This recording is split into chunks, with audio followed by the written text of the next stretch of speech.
What if I told you there are 7 psychological strategies that top CEOs, world-class negotiators, and chess grandmasters use to think 10 steps ahead of everyone else? Strategies so powerful, they can literally rewire how your brain processes information and makes decisions. In the next 10 minutes, you're going to learn the exact mental models that separate average thinkers from strategic masterminds. I've spent over 200 hours studying research from Harvard Psychology, MIT Behavioral Labs, and analyzing thousands of hours of footage from the world's most successful strategic thinkers. What I discovered will completely change how you approach every conversation, negotiation, and decision in your life. Strategy number 1 is called second-order thinking, and it's the difference between playing checkers and playing chess with your life. Most people think in first-order consequences. If I do X, Y will happen. But strategic thinkers ask, if I do X, Y will happen, which will cause Z, which will lead to A. They're thinking 3, 4 moves ahead. Here's a real example. When Netflix decided to split their DVD and streaming services in 2011, customers were furious. Stock dropped 77%, but Reed Hastings was playing second-order thinking. He knew that if he didn't cannibalize his own DVD business, someone else would. The result? Netflix is now worth over $200 billion. Your action step. Before making any important decision, ask yourself, then what? At least 3 times. This single question will put you ahead of 90% of people who only think about immediate consequences. Strategy 2 is anchoring, and master negotiators use this to control entire conversations before the other person even realizes what's happening. Research from Harvard Business School shows that the first number mentioned in any negotiation becomes the anchor that influences every subsequent offer.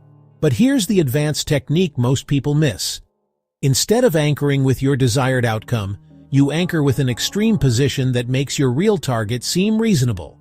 If you want a $5,000 raise, you don't start at $5,000.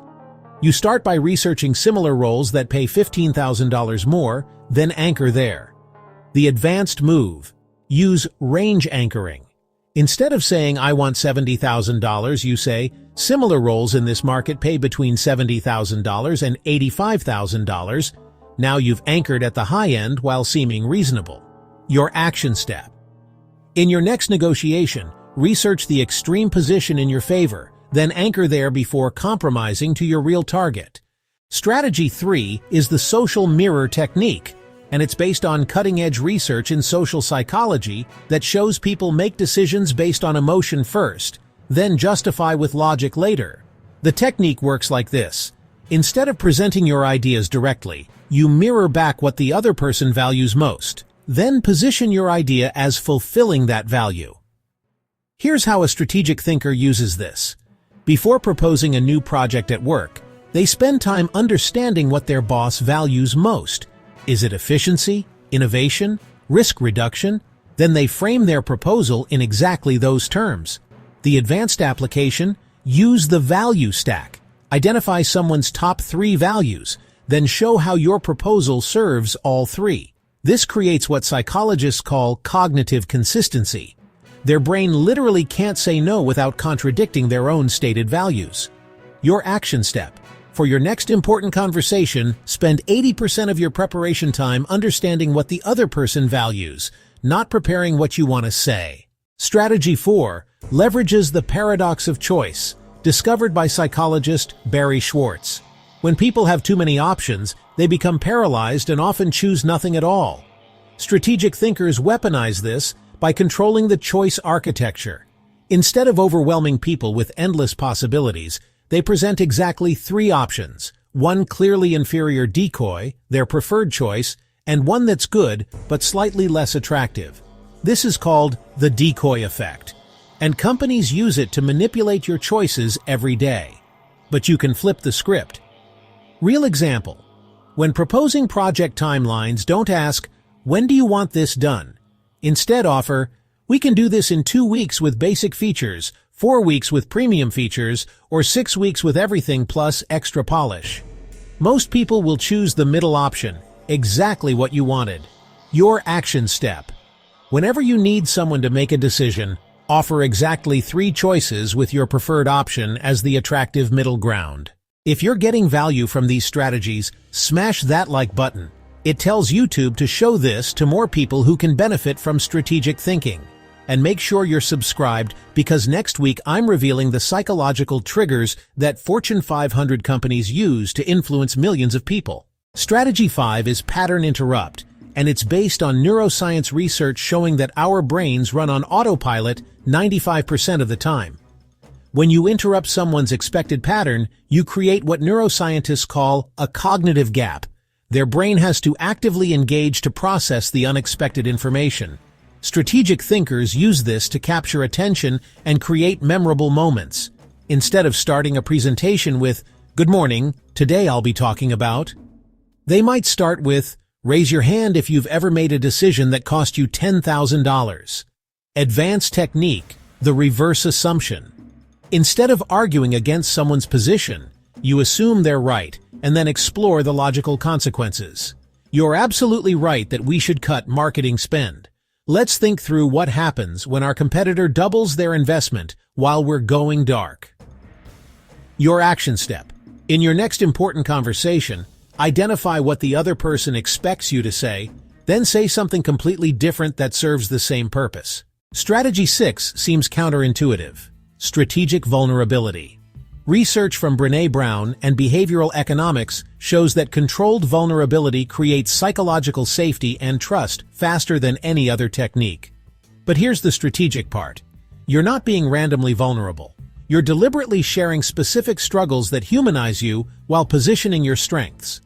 The formula: share a past challenge plus what you learned plus how it makes you better now. I used to be terrible at public speaking. I once forgot my entire presentation in front of 200 people. But that failure taught me to always have a backup plan and connect with individuals in the audience rather than trying to impress the crowd. Why it works. Mirror neurons in the other person's brain fire when they hear about your experience. They literally feel connected to you at a neurological level. Your action step? Prepare 3 strategic vulnerability stories that showcase your growth and learning.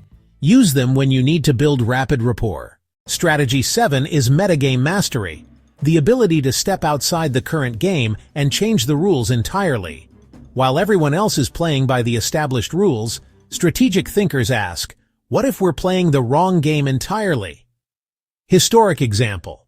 When Southwest Airlines entered the airline industry, they didn't try to compete on luxury or routes like other airlines.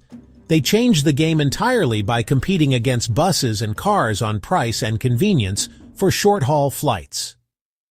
Personal application. Instead of asking, "How do I get promoted?" ask, "How do I make promotion irrelevant by creating so much value that opportunities find me?" Instead of, "How do I win this argument?"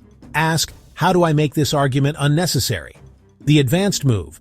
Always identify what game everyone else is playing, then ask, "What game would I rather be playing?" Then gradually shift the conversation or situation to your preferred game. Your action step. Look at one area where you feel stuck. Write down what game you're currently playing, then brainstorm 3 different games you could play instead. Here's your challenge.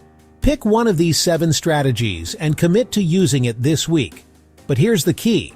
Don't try to use all 7 at once. Master one at a time. The people who become true strategic thinkers aren't those who know the most techniques.